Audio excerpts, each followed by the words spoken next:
പൊതുവേ ആളുകൾക്ക് ധാരണയാണ് വ്യാഴത്തിൻ്റെ ദശ നല്ലതാണ്, ശുക്രൻ്റെ ദശ നല്ലതാണ്, ചന്ദ്രൻ്റെ ദശ നല്ലതാണ്, ഇങ്ങനെയൊക്കെ പറയും. പക്ഷേ ഓരോരുത്തരുടെയും ഗ്രഹനിലയെ അടിസ്ഥാനമാക്കി ശുഭഗ്രഹങ്ങളും അശുഭഗ്രഹങ്ങളും എങ്ങനെയാണ് അവരെ സ്വാധീനിച്ചിരിക്കുന്നത് നോക്കിക്കൊണ്ട് വേണം നമ്മൾ ദശാഫലത്തെക്കുറിച്ച് ചിന്തിക്കേണ്ടത്.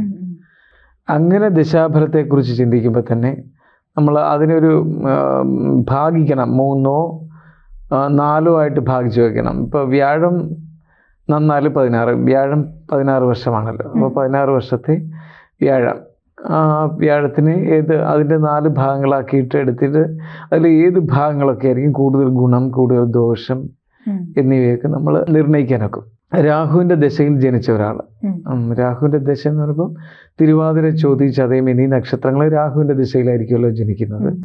അതിനുശേഷം അവർക്ക് രാഹു എത്ര കിട്ടി എന്നുള്ളതിന് ശേഷം അത് നോക്കി അത് കണ്ടുപിടിച്ച് രാഹുവിൻ്റെ ദശയെ നമ്മൾ സമഗ്രമായി നിരീക്ഷിച്ചതിന് ശേഷം പിന്നെ വ്യാഴദശ വന്നു. അപ്പോൾ അവർക്ക് മൊത്തം 16 വർഷം ലഭ്യമാകും. ആ വ്യാഴത്തിനെ നമ്മളിങ്ങനെ കഷണിച്ച് നോക്കുക, അതിനെ ഭാഗിച്ച് നോക്കുക. 4 ആയിട്ട് നമ്മൾ ഭാഗിച്ച് നോക്കുമ്പോൾ അതിൻ്റെ ഓരോ ഭാഗങ്ങളിലും ഏതൊക്കെ ദശാപഹാരങ്ങൾ വരുന്നുണ്ടെന്നോ, ഓരോ അപഹാരങ്ങൾ, വ്യാഴത്തിൻ്റെ സ്വാപഹാരം, വ്യാഴം, ശനി, ബുധൻ, കേതു, ശുക്രൻ, ആദിത്യൻ, ചന്ദ്രൻ, ചൊവ്വ, രാഹു എന്നീ ഇത്രയും അപഹാരങ്ങൾ വരുന്നതിന് ഓരോ ഭാഗത്ത് നോക്കുമ്പോൾ ഇതിലെ ഏതൊക്കെ ഭാഗങ്ങളാണ് ഈ വ്യക്തിയെ, ആ പ്രസ്തുത ജാതകനെ കൂടുതൽ ദോഷകരമായി ബാധിക്കുന്ന ഗ്രഹങ്ങളുടെ അപഹാരം വരുന്നത് നോക്കണം. അങ്ങനെ നോക്കുമ്പോൾ നമുക്ക് ഈ 4-ൽ ഏത് ഭാഗങ്ങളിലായിരിക്കും കൂടുതൽ ദോഷമെന്ന് വരാം. വ്യാഴം ഗുണകരമായിട്ടുള്ളവർക്ക് പോലും.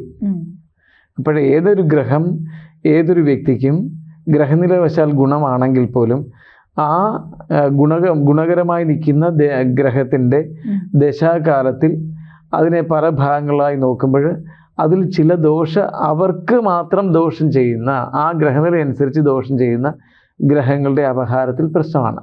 അപ്പോഴതുകൊണ്ട് പൊതുവായിട്ട് ഒരു ദശാകാലം ശരിയാണെന്നോ പൊതുവായിട്ടൊരു ദശാകാലം ദോഷമാണെന്നോ പറയാനൊക്കത്തില്ല. ജ്യോതിഷമോ വാസ്തുവോ പൂജയോ നിങ്ങൾക്ക് ആവശ്യമുണ്ടോ? താഴെ കാണുന്ന നമ്പറിൽ വാട്സപ്പ് ചെയ്യൂ. നിങ്ങൾ ചെയ്യേണ്ടത് ഇത്രമാത്രം: താഴെ കാണുന്ന നമ്പർ നിങ്ങളുടെ മൊബൈലിൽ സേവ് ചെയ്യൂ. അതിനുശേഷം ഞങ്ങളുടെ നമ്പറിലേക്ക് വാട്സപ്പിലേക്ക് ഹായ് അയക്കൂ. ജ്യോതിഷ സംബന്ധമായ എല്ലാ ആവശ്യങ്ങൾക്കും ABC മലയാളം നിങ്ങളോടൊപ്പമുണ്ട്. സമ്പൂർണ്ണ ജാതകം, സാധാരണ ജാതകമല്ല, സമ്പൂർണ്ണ ജാതകം. 75 പേജുകളടങ്ങിയ സമ്പൂർണ്ണ ജാതകം 250 രൂപയ്ക്ക് നിങ്ങളുടെ കൈകളിലേക്ക്. അതിനായി നിങ്ങൾ ചെയ്യേണ്ടത് ഇത്രമാത്രം: താഴെ കാണുന്ന നമ്പറിൽ ബന്ധപ്പെടുക. ജ്യോതിഷവുമായി ബന്ധപ്പെട്ട എല്ലാ വിശേഷങ്ങളും നിങ്ങളിലേക്ക് എത്താൻ ABC ജ്യോതിഷം സബ്സ്ക്രൈബ് ചെയ്യുക.